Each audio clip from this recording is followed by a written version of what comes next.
Бүгін қысқаша көбейту формулаларына байланысты есептер шығарамыз. Бірінші мысал. Мынандай өрнекті ықшамдау керек, және ең соңында А-ның орнына 11-ді қою керек. Яғни мына өрнектің А тең 11 болған кездегі мәнін табу керек. Алдымен ықшамдайық. Шешу. Ықшамдаған кезде қарасаңыздар, бұл жерде жақшаны ашып, қысқаша көбейту формуласының көмегімен екі жақшаны да.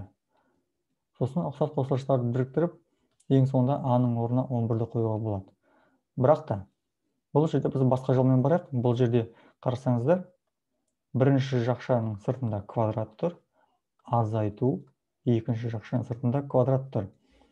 Бұл демек бізде квадраттардың айырымы формуласы бойынша көбейткіштерге жүктеуге болады.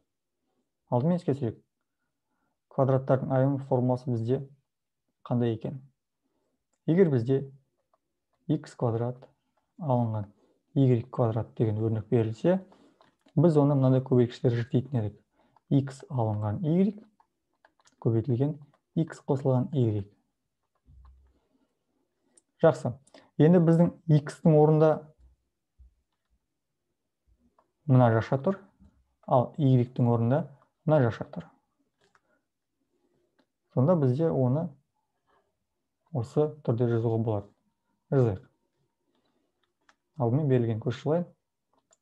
5a алынған 4-тің квадраты алынған 4a алынған 5-тің квадраты тең. Жаңа айттық. X-тің рөлін мына жақша атқарып тұр, Y-тің рөлін мына жақша атқарып тұр.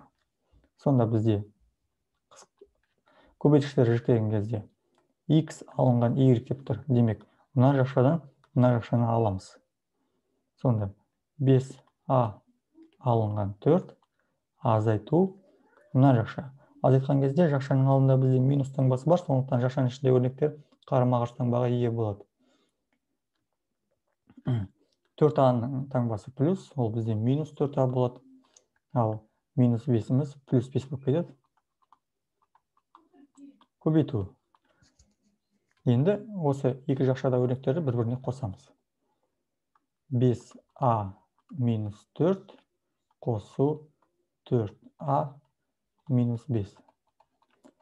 Енді жақшаның ішіндегі ұқсас қосылыстарды біріктірейік. Бірінші жақшада 5a-дан 4a-ны азайтамыз. Ол бізде болады жай ғана k. Минус 4 қосу 5, ол бізде болады плюс 1. Көбейту. 5a-ға 4a-ны қосамыз. Болады 9a. Минус 4 минус 5 болады минус 9. Енді қараңыздар. Осы жерде a-ның орнына 11-ді қойып, біздің есептеуге болады. Бірақ та қараңыздар. Мына жерде екінші жақшаны қарасаңыздар, екі жақшаның ішінде ортақ көбейткіш, ол бізде 9. Осы 9-ды жақшаның сыртына шығарып жіберуге болады. Соны шығарып жіберейік.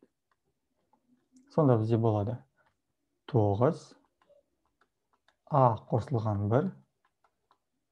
Ал мына жерде 9 кетіп қалады, a қалады. Алынған. Ал мына 9-ның орнында бізде 1 қалады. Сонда бізде мына өрнегіміз осындай көбейткіштерге жіктелді. Енді a-ның орнына 11-ді қойып есептейік. Сонда 9 көбейтілген 11 қосылған 1, 11 алынған 1 тең. 9 көбейту, мына жерден бізде 12 шығады. Көбейту, мына жерден бізде 10 шығады. Ол тең. 9-ді 12-ге өтеп, 9-ды 12-ге көбейткен кезде 9 жердегі 2 бізде болады 18, бір ойда. 9 жердегі 1-ім 9, бір ойдағы мен 10. Яғни 108. 108. Ал 108-ді 10-ға көбейткен кезде болады 1080. Есеп аяқталды. Жауабы 1080.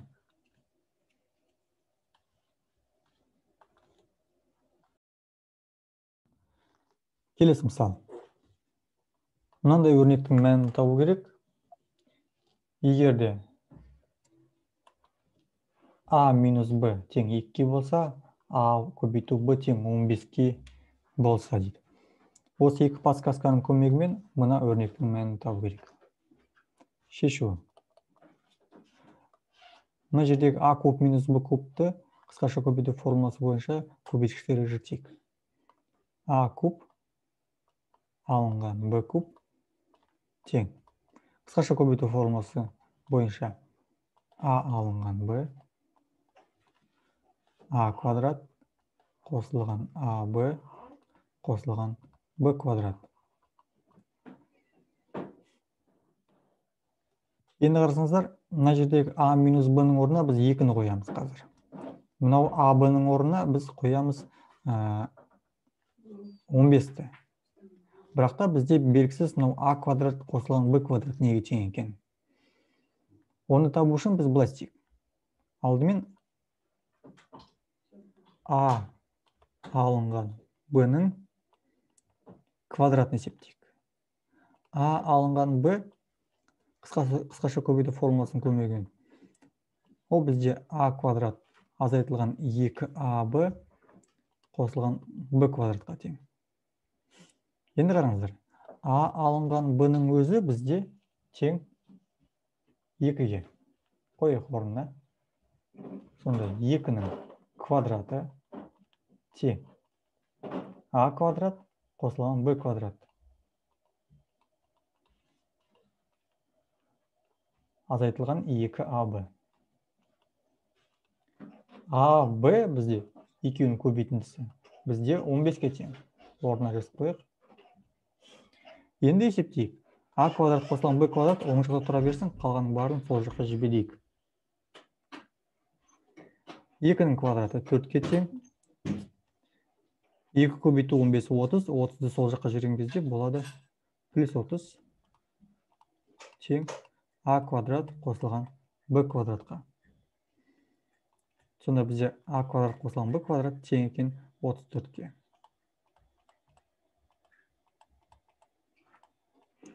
Жақсы. Енді біздің өрнегіміздегі әріптердің орнына апарып қойып. А азайтылған Б бізде міне 2-ке тең көбейту. Жашаның ішінде А квадрат қосылған Б квадрат 34-ке тең қосу АБ бізде 15-ке тең. Тең. 34 қосу 15 бізде болады 49. 2-ні 49-ға көбейтеміз, болады 98. Есеп аяқталды. Жауабы 98. Өрнекті ықшамдап, көп мүше түрінде жазу керек.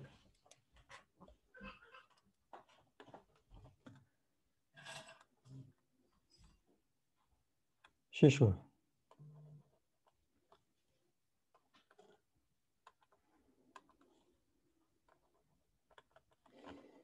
Алдыңғы сабақта өткендегідей, мына жердегі жақшаның ішінде бізде 3 қосылғыш тұр.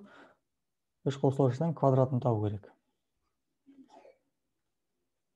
Алдымен біз мына алғашқы 2 қосылғышты А деп алып, мынаны Б деп алып, А қосу Б-ның квадраты формуласы бойынша жақшаны ашайық. Сонда бізде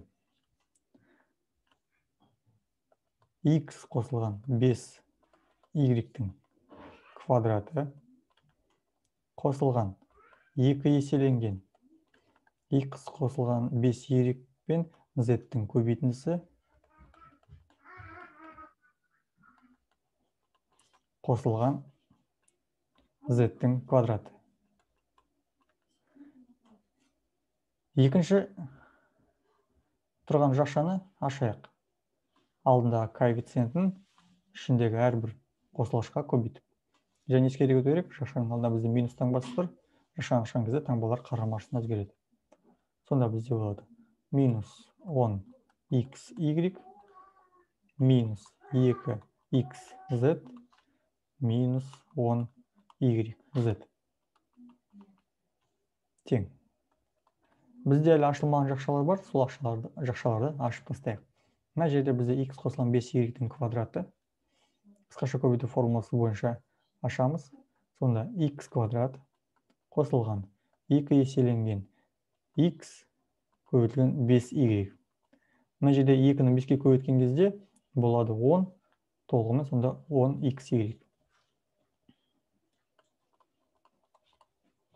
Қосылған 5y-тің квадраты, 5y-тің квадраты ол бізде 25y квадрат. Қосылған. Мына жерде қарасаңыздар, жақшаның сыртында бізде 2 тұр және z тұр. Яғни жақшаның ішінде әрбір қосылғышқа 2z көбейтеміз. Сонда 2z-ті x-қа көбейткен кезде 2zx, 2xz деп жазайық. Қосылған 2z-ті 5y-ға көбейткен кезде болады 10yz. Қалғанын көшіріп қойық. Қосылған z квадрат минус 10xy минус 2xz минус 10yz тең. Енді ұқсас қосылғыштарды біріктірейік.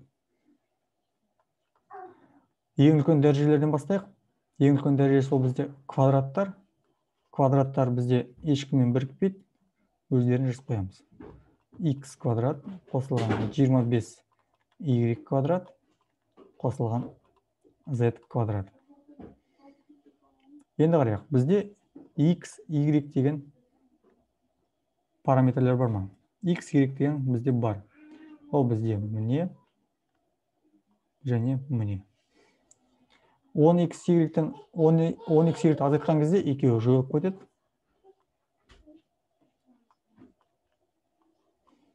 Келесі xz. 2xz пен мына жерде 2xz екеуі бір-бірімен жойылып кетеді. Және 10yz пен мына жерде 10yz екеуі де бір-бірімен жойылып кетеді.